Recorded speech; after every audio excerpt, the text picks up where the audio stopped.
Allahu Akbar,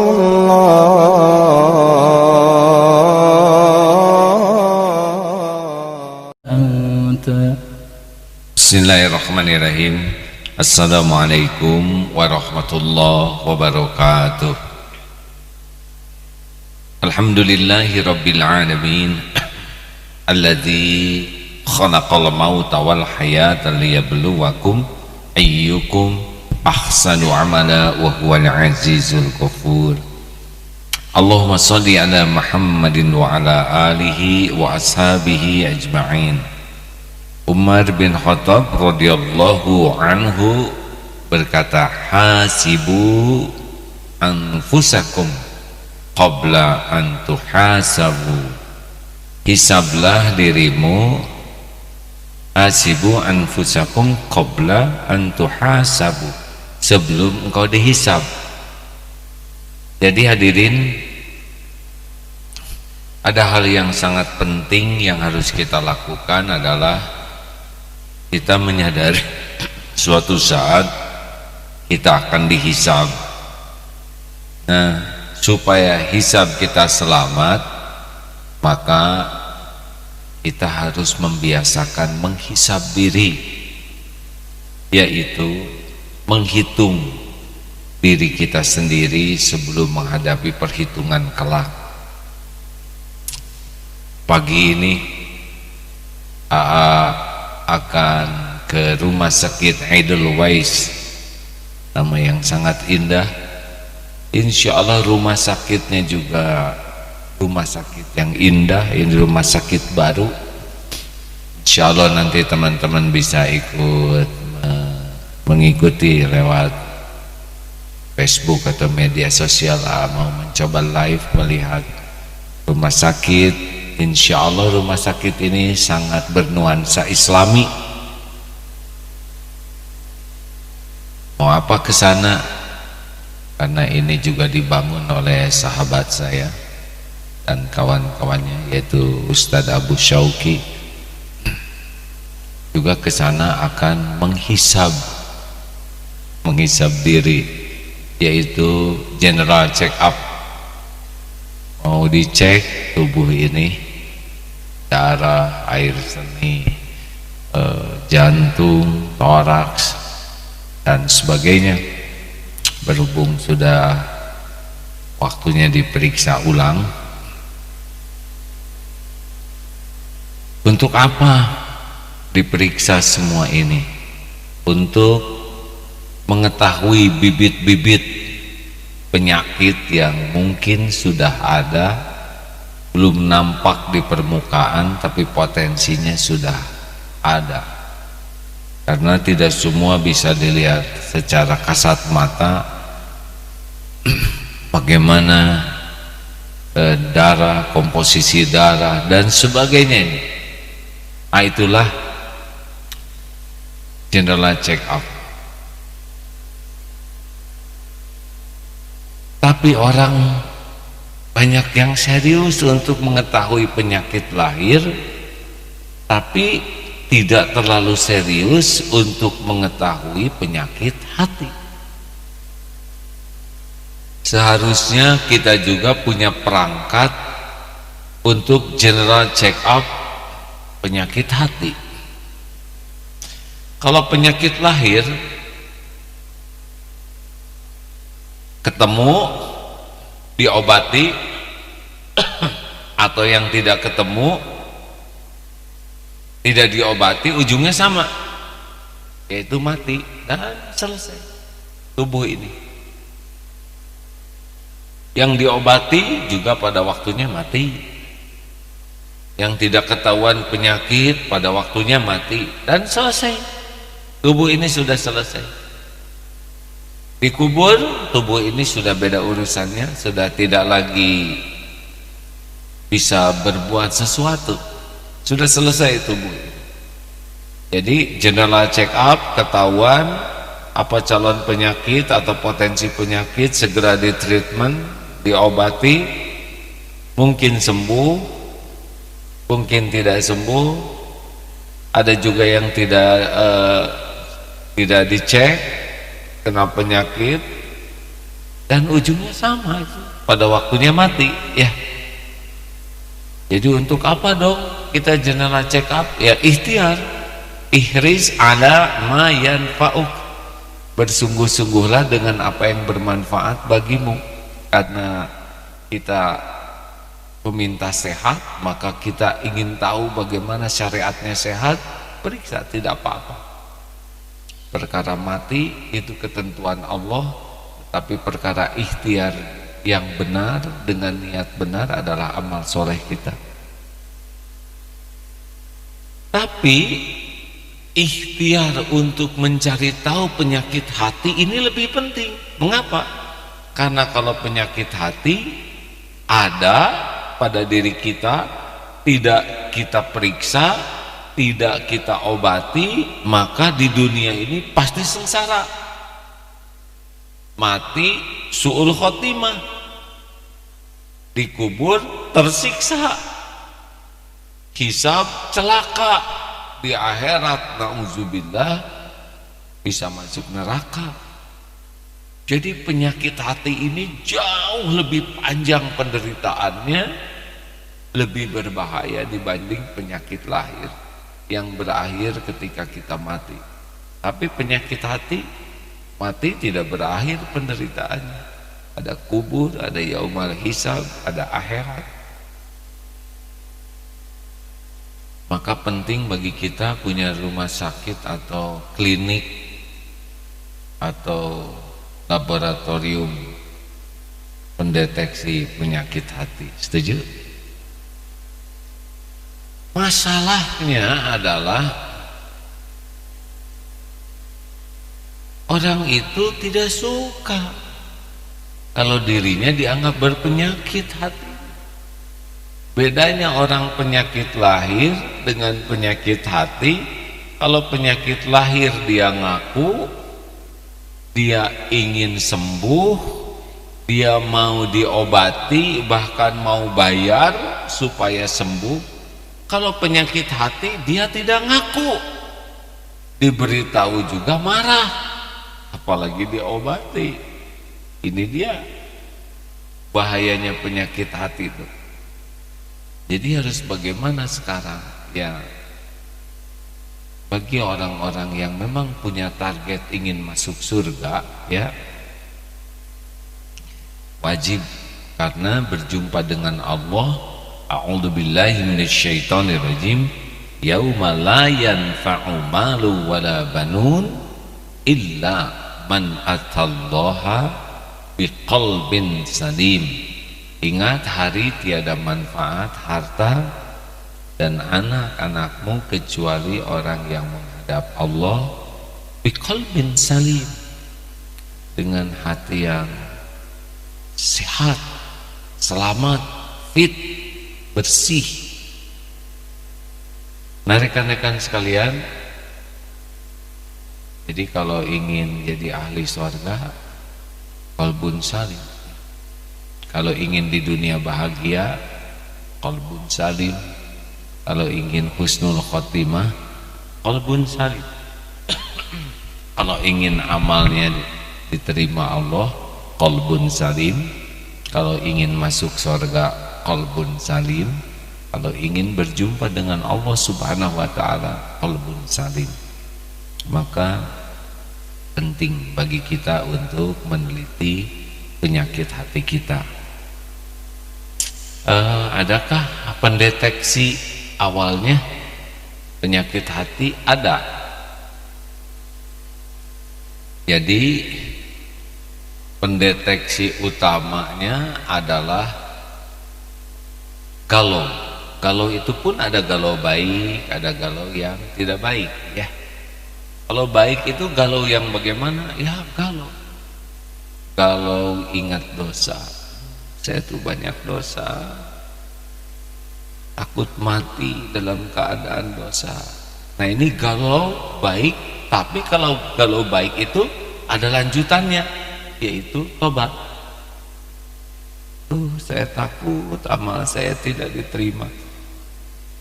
Kegalauan ini berbuah berusaha ikhlas. Hadirin, galau yang baik itu adalah galau takut tidak bisa pulang ke surga, tidak bisa pulang kepada Allah, tidak bisa selamat di yaumal hisab, takut mati su'ul khotimah. Ini galau-galau positif karena galau-galau ini berkaitan dengan hak Allah yang kita abaikan. Nah, ujungnya dari galau ini tuh adalah positif. Galaunya membuat kita jadi tobat, galaunya membuat kita jadi taat. Jadi dan di sanalah akan ada ketenangan nanti. Ini galau positif ya. Jadi kalau orang tidak pernah galau sama sekali tentang urusan akhirat, itu salah. Karena sahabat Nabi juga ada yang sampai menangis terseduh-seduh ingat bekal pulang yang merasa belum cukup. Nah, yang kurang bagus itu adalah justru galaunya hanya urusan duniawi saja, tapi urusan akhirat tenang. Sholat tidak khusyuk, tenang. Tidak sholat juga tidak berat ya. Tapi urusan dunia, urusan harta, gelar, pangkat, jabatan, pujian, follower, kekaguman orang, pokoknya kalau udah tetek bengek urusan duniawi, galau, gak bisa tidur, gak enak makan. Tapi urusan akhirat dia nggak kepikiran. Nah, ini indikasi penyakit. Penyakit itu apa saja sih? Sudah pernah dibahas. Penyakitnya syimun taqi'u cidun. Coba diulangi. Sudah apa? Syimun taqi'u cidun. Syi'nya syirik, munnya munafik, syirik, munafik. Syimun taknya takabur, pakai tasdid takki ya, karena taknya takabur, ki-nya dengki, ujub, cidun, cinta dunia. Ini di dalam kitab apa ya? Ngarang. Judulnya ngarang, tapi materinya tidak ngarang, insyaallah.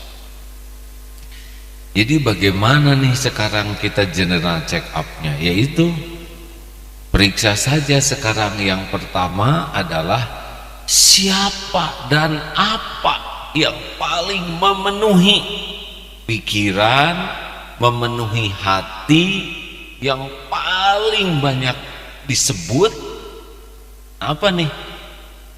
Coba periksa yang paling banyak jadi penuh di hati itu, keinginan, sandaran, bersandar, berharap, takut.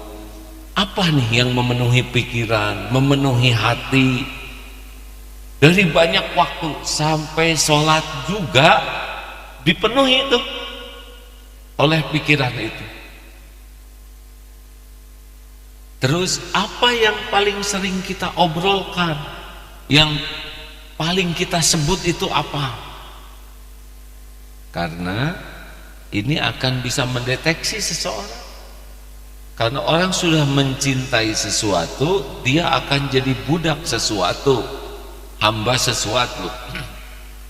Nah, biasanya cinta ini akan ada dalam pikiran, ada di hati, disebut-sebut, diperjuangkan siang malam. Ingin selalu dekat dengannya, takut jauh darinya, merasa bahagia bersamanya, merasa pilu jauh darinya. Nya ini siapa? Ayo hadirin, kalau nya ini adalah Allah subhanahu wa ta'ala, yang paling banyak diingat adalah Allah, yang paling banyak di hati adalah Allah, yang paling banyak disebut adalah Allah, yang paling dikejar ingin selalu dekat adalah Allah, yang paling dicemaskan takut jauh dari Allah, yang paling merasa bahagia adalah bersama Allah, paling sedih adalah jauh dari Allah. Nah, kalau sudah Allah sah ini, insya Allah dalam track sehat. makin dominan, makin sehat. Karena nanti ngobrolnya juga nggak akan pernah jauh dari apa yang dicintai. Tapi kalau orang cintanya ke uang, maka yang dipikirnya uang, uang, uang. Yang ada di hatinya uang, uang. Merasa mulia dengan banyak uang, merasa terjamin kalau punya uang, merasa takut kalau tidak punya uang, sedih kalau tidak ada uang, waktunya hanya untuk uang, uang, uang, uang. Dari bangun tidur sampai mau tidur pasti ngobrolnya juga uang, uang, uang, uang, untung, untung, untung, untung, laba, laba, laba. Kan tidak boleh. Tapi nyambung ke Allah atau tidak? Kalau bicara untung lalu yakin yang membagikan rezekinya adalah Allah, itu mulai benar. Tapi kalau bicara rezeki tidak pernah nyambung ke Allah, jadi penyakit ini. Bisnis, bisnis, bisnis saja. Aduh, bangun tidur mikir bisnis, sholat bisnis, ketemu bisnis, bisnis, bisnis, dan tidak ada Allahnya yang membagi rezeki, yang mengatur siapa yang beli, yang mengatur, membuka, menahan, menutup pintu rezeki. Nah kalau ini terjadi, bisa ilahnya itu bisnisnya. Oh, stres ini. Ada juga yang suami bangun tidur, suami bagaimana saya suami, ingin dengan suami, saya takut jauh dari suami, saya harus lakukan apapun demi suami. Allahnya tidak ada. Lebih berharap dari suami, lebih takut kepada suami, lebih ingin dicintai suami saja yang memenuhi, udah pasti nggak bahagia, pasti tidak bahagia. Bukan tidak boleh memikirkan suami, tapi harus tahu suami atau istri itu adalah ciptaan Allah, dalam genggaman Allah, dibulak-balik hatinya oleh Allah, takluk kepada kehendak Allah. Jadi kalau hanya ingat suami, enggak ingat siapa yang menguasainya, ingat istri, tidak ingat siapa yang menguasainya, udah stres. Lebih takut ke istri daripada takut ke Allah, lebih berharap ke suami daripada harap ke Allah. Itu bikin stres, hadirin, tidak bahagia. Anak ada yang jabatan, aduh jabatan, gimana saya harus punya jabatan ini karir saya, jabatan, kasak kusuk supaya dapat jabatan. Seakan-akan mulia dengan jabatan, hina kalau tidak ada jabatan, harus berjuang supaya dapat jabatan. Dulu jabatan itu Allah yang membagikan. Kalau enggak ingat kepada Allah, tu'til mulka man tasya wa tanzi'ul mulka mimman tasya wa tu'izzu man tasya wa tudhillu man tasya biyadikal khair innaka ala kulli syai'in qadir. Surat Ali Imran ayat 26. Kalau kita tidak ingat ayat itu, tidak ingat Allah yang menentukan, pasti stres. Tapi kalau ingat Allah yang mengatur, kenapa harus stres dengan karir, ya?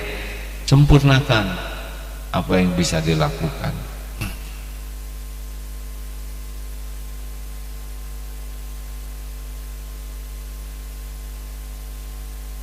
Nah, saya dengar suara pulpen diceklek-ceklek, ya. Saya membayangkan kalau kita yang ditakdirkan jadi pulpen gitu, betapa emosinya ya, sambil diam ceklek. Itu zolim ya. Kalau pulpen lagi diam diceklek-ceklek itu zolim. Mau kalau kita jadi pulpen tekan jangan. Sesuatu yang tidak pada tempatnya namanya zolim. Lanjutkan. Jadi kita harus periksa nih, general check up-nya, ini apa sih yang memenuhi pikiran saya waktu 24 jam sehari, sama apa sih yang memenuhi hati saya, yang saya harapkan, yang saya sandari, yang saya cintai, yang saya takuti. Apa? Dari sini nyambung tidak ke Allah? Kan ada yang ingin rumah, ingin mobil, ingin HP, kan tidak boleh. Tapi nyambungnya kemana? Kalau hanya nyambung ke bank, nyambung ke pembeli, nggak nyambung ke Allah, jadi gelisah. Karena Allah tahu hati kita tidak ingat kepadanya, maka Allah turunkan gelisah. Tapi kalau nyambung kepadanya, ala bidzikrillah tatmainnul qulub. Camkan, hanya dengan mengingat Allah, bidzikrillah tatmainnul qulub, hatimu akan tentram. Jadi itulah yang pertama kita periksa. Ayo periksa. Kalau udah nggak enak hati kita, saya sajin ke masjid tapi saya galau terus, berarti nggak ingat Allah, ya. Saya sebel dengan ini nih yang sholat di sebelah saya, tuh berarti memang ingatnya sama yang sholat di sebelah, bukan ingat Allah. Harusnya ingat yang di sebelah, ingat Allah. Gimana ingat Allahnya? Ini yang di sebelah adalah hamba Allah, ciptaan Allah, dipersaudarakan oleh Allah menjadi sama-sama orang Islam, sama-sama punya iman, oleh Allah ditakdirkan sama-sama jadi ahli masjid. Kekurangannya adalah amanah dari Allah untuk saya bantu perbaiki. Kelebihannya adalah ilmu dari Allah agar saya bisa belajar dan menirunya. Kalau lihat sebelah punya kekurangan dan kelebihan, maka ini adalah karunia Allah yang kita akan beruntung. Ingat ke Allah, beda lagi urusannya. Tapi kalau ingat ke makhluk, nggak ingat ke Allah, oh jengkel. Lihat kelebihannya iri, lihat kekurangannya dengki. Nah, rekan-rekan sekalian, pemeriksaan selanjutnya adalah tadi siapa yang menjadi ilahnya di hati kita, ya. Yang kedua, kita teh munafik, periksa. Kalau ngobrol suka dilebih-lebihkan tidak, suka bohong tidak. Oh, yang tadi ada satu lagi, ya. Yang pertama yaitu menuhankan penilaian orang. Saya itu ria tidak, ya. Saya ingin diakui orang, saya ingin dipuji orang tidak, saya ingin dikagumi orang enggak. Macam-macam, ingin dikagumi kepintaran, ingin dikagumi fisik, keindahan, bentuk tubuh, kegagahan, otot serotot, ya. Ingin dikagumi pengalaman, cerita biasanya, ya, pakai bumbu. Ingin dikagumi prestasinya, ingin dikagumi keindahan suaranya, ingin dikagumi kekuatan daya ingatnya. Biasanya kita kalau melakukan sesuatu tanya, saya niatnya apa nih? Ingin dipuji orang atau ingin diterima oleh Allah? Nah, ini termasuk ilah nih, yaitu orang yang pikirannya tuh hanya penilaian orang, pujian, penghargaan, kekaguman, hanya ingin dinilai orang saja. Ini juga sudah jadi menuhankan penilaian makhluk. Saya kira hari ini itu dulu aja, ya, kan. Ini bagus nih, jam di masjid balapan, ya. Ada 3 jam, ya, masing-masing punya ukuran sendiri-sendiri. Ini nanti sahur pakai yang mana, buka pakai jam yang mana, kan? Yang jujur yang mana? Yang itu jujur, baik. Yang digital juga sebetulnya tergantung baterai, ya. Kalau baterainya soal pelan sekali azan 5:25, 26, ya, masih ada 3 menit. Tapi itu yang pertama, rekan-rekan. Kalau sudah gelisah, galau, tanya siapa yang mendominasi, siapa yang paling saya harapkan. Nah, itu termasuk bisa jadi ilah nih. Siapa yang paling saya takuti? Atasan, mertua, orang tua, anak, atau suami, istri, kan ada yang dominan sekali tapi tidak nyambung ke Allah. Kalau sudah roja, harap dan khaufnya dominan sekali selain Allah, maka pasti tidak bahagia. Kita harus banyak istighfar. Allahumma inna na'udzubika min an nusyrika bika syai'an na'lamu wa nastaghfiruka lima la na'lamu. Ya Allah, kami berlindung kepadamu dari menyekutukan Engkau dengan apa-apa yang kami tahu, dan kami mohon ampunanmu dari apa-apa yang tidak kami tahu. Biasanya dalam zikir al-maksurat itu, yang zikir yang maksur, ada wirid ini pagi-pagi ya, pagi dan petang. Sampai jumpa nanti asar dalam kajian Al-Hikam, dan malam dalam kajian Ma'rifatullah. Mudah-mudahan sudah tersambung dengan guru kita Kiai Haji Dr. Miftah Farid.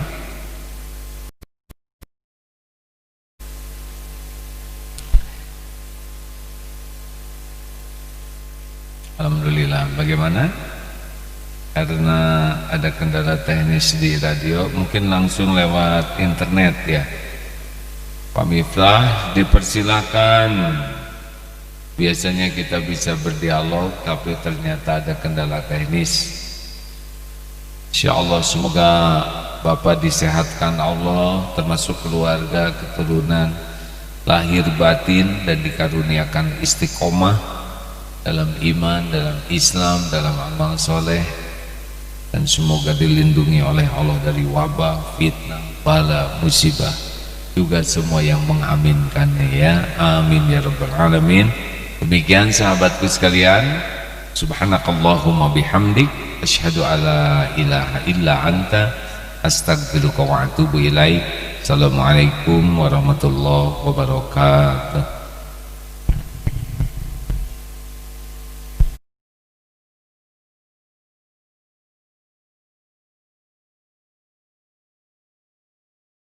الله أكبر.